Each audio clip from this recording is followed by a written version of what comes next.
Do you live in California and want to take a stand for justice with farm workers? Then please join Food Empowerment Project in telling California to stop hurting the education of farm worker children living in the migrant farm worker housing centers by June 19th. Thanks to you, AB 2240 was passed by the Assembly, and now we need your help to get it out of the Senate Housing Committee.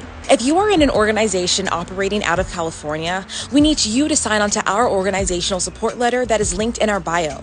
You can also send a letter to the Senate Housing Committee asking them to vote yes on AB 2240.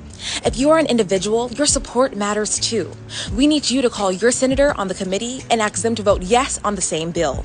You can also send a letter to your senator. Letter templates and a list of California senators and their contact information can be found on our website at foodispower.org. Remember, the deadline to call and send letters is June 19th.